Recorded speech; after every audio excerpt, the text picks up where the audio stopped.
অবৈধ ড্ৰাগছৰ ঘাটিত পৰিণত হৈছে বোকাজানৰ এটা NGO।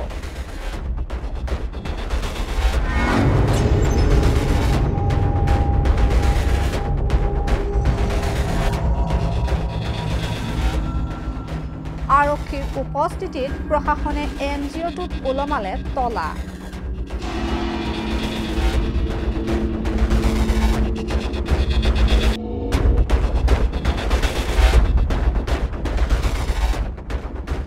অবৈধ ড্ৰাগ সেৱন আৰু যোগানৰ সৈতে জড়িত থকাৰ অভিযোগত শনিবাৰে বোকাজান মহকুমা প্ৰশাসনে তলা ওলমাই অসম নাগালেণ্ড সীমান্তৰ লাহৰিজান স্থিত প্ৰজেক্ট নবাৰুণ নামৰ বেচৰকাৰী সংস্থাটোৰ কাৰ্যালয়ত।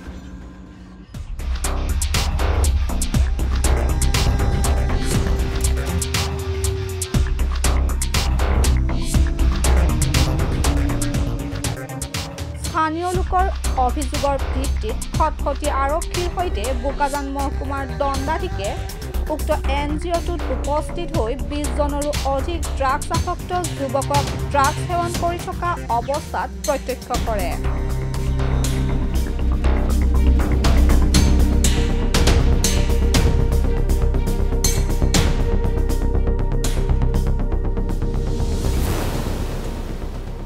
ৰাষ্ট্ৰীয় এইডছ নিয়ন্ত্ৰণ সংস্থা চমুকৈ NSCOৰ অনুমোদনপ্ৰাপ্ত প্ৰজেক্ট নবাৰুণ নামৰ এই বেচৰকাৰী সংস্থাটোৰ প্ৰকল্প সঞ্চালক ৰমজান আলীক ড্ৰাগছ যোগান ধৰা আৰু সেৱনৰ বাবে সুবিধা দিয়াৰ অপৰাধত আৰক্ষীয়ে আটক কৰিছে।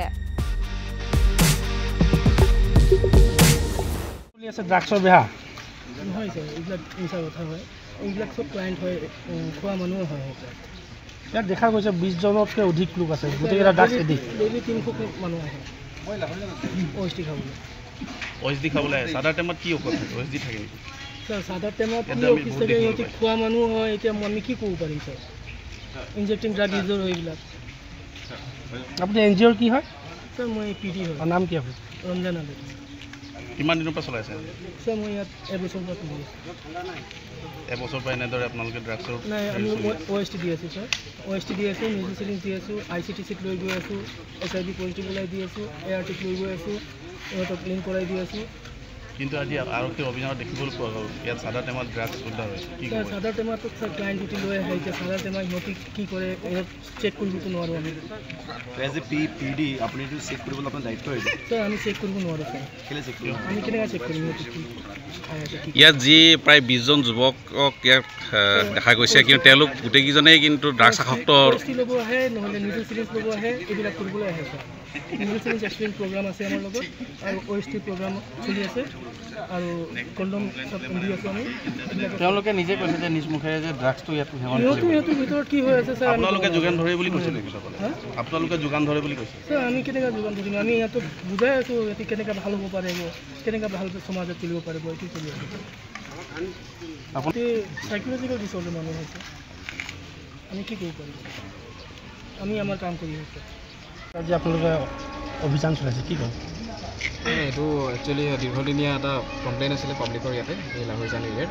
তো সেই মৰ্মে আমাৰ লোকেল থানাৰ আমাৰ খটখটীৰ OC ডাঙৰীয়াই আমাক জনালে যে এনেকৈ এটা অভিযোগ আছে আৰু সেইটো আমি ব্যৱস্থা ল'ব লাগে। তাৰ পাছতে আমি আহিলোঁ ইয়াতে, আহি দেখিলোঁ ইয়াতে যিহেতু এটা NGO চলি আছে, এইটো OSD চেণ্টাৰ বুলি কৈছে, কিন্তু আমি ইয়াত দেখিবলৈ পালোঁ যে ইয়াত এটা ড্ৰাগছৰ বেহা চলি আছে। ইয়াতে বহুতো সৰু সৰু ল'ৰাও ইয়াতে আছে। আমি আহি ইয়াতে লগ পালোঁ, প্ৰায় 20 গৰাকী আমি ল'ৰা ইয়াতে লগ পালোঁ, যিসকলে অলৰেডি ড্ৰাগছ সেৱন কৰি আছিলে। আৰু লগতে গোটেইখিনি আমি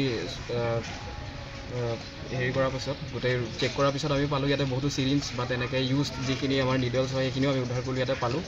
আৰু এই যোনটো NGOৰ স্বত্বাধিকাৰী, তেখেতকো আমি সোধপোছ কৰিলোঁ। তেখেতে কোৱা মতে এইটো OSD চেণ্টাৰ হয়, ইয়াত কিন্তু একো তেনেকৈ চলি থকা নাই বুলি কৈছিলে। কিন্তু যিহেতু আমি হাতে লোতে সকলোকে ধৰা পেলালোঁ, তো ইয়াতে গোটেই ছবিটো ওলাই পৰিলে যে ইয়াতে ড্ৰাগছৰ বেহাও চলি থাকে। তো সেইখিনিয়ে কথা, আৰু পৰৱৰ্তীও যি ব্যৱস্থা ল'ব লাগে সেইটো আমাৰ আৰক্ষী প্ৰশাসনে ল'ব, আৰু আমাৰ ফালৰ পৰা যি ল'ব লাগে আমি সেইখিনি কৰিম। বোকাজানৰ পৰা প্ৰকাশ গগৈৰ ৰিপৰ্ট, মাই নিউজ এনি।